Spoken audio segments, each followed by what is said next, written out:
It's crisis time in North Carolina. No, I don't mean tornadoes or hurricanes. That they can deal with. It's worse, at least in the eyes of many North Carolinians.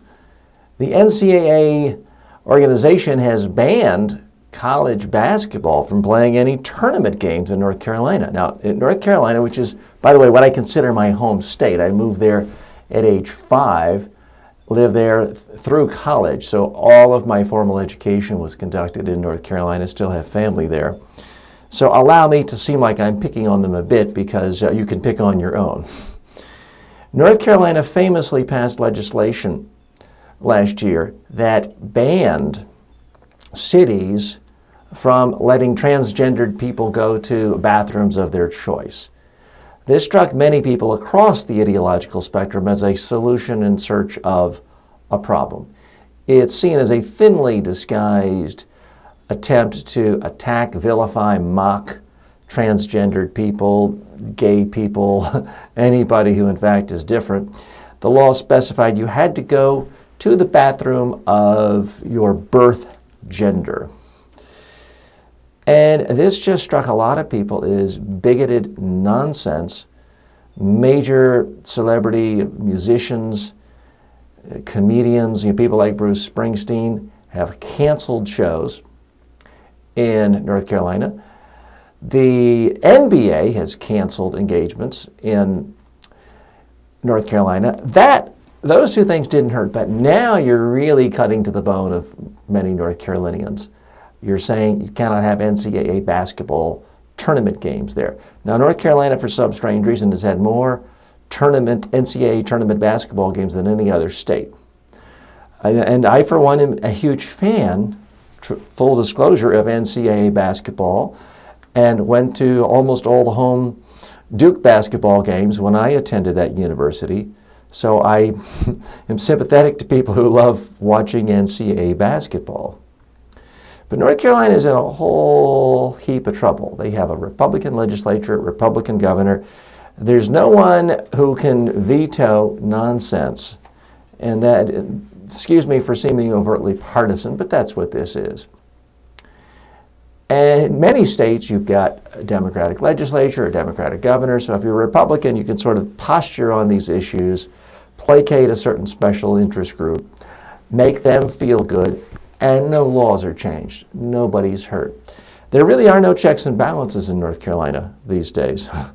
So what far-right conservatives want, they get put into law.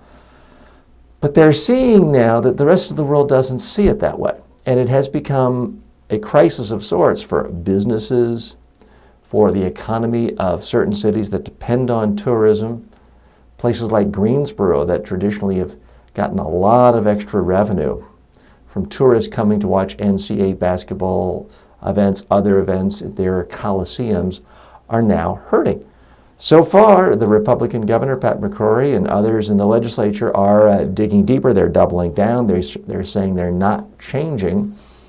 How is this going to resolve? How can this crisis be averted when it comes to North Carolina's reputation? Sadly, I don't see any easy way out. I don't see the Republicans backtracking and saying, oops, we were wrong. The only real solution for North Carolinians is they're going to have to vote in new leaders of a different party. I'm not saying it's got to be the Democratic Party, but you're going to have to vote in new leaders, most likely from another party. It could be the Green Party, it could be the Libertarian Party. Or you're going to have to vote for new legislators of the same party who have a different philosophical view on this issue. Because the NCAA is an organization that has to be responsive to sponsors.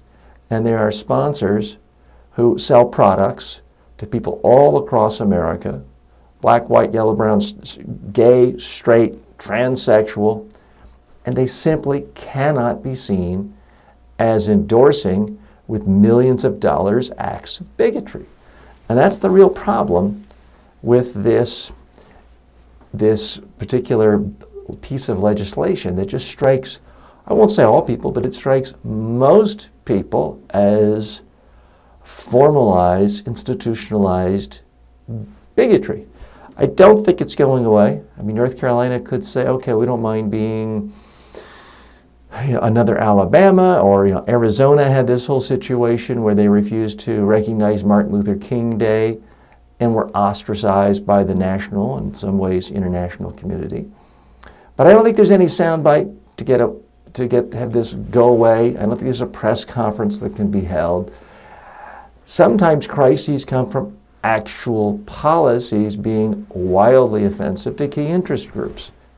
And in this particular case, North Carolina businesses, hotels, restaurants, the economy at large is interested in the business groups who sponsor NBA basketball games and NCAA basketball games and concerts.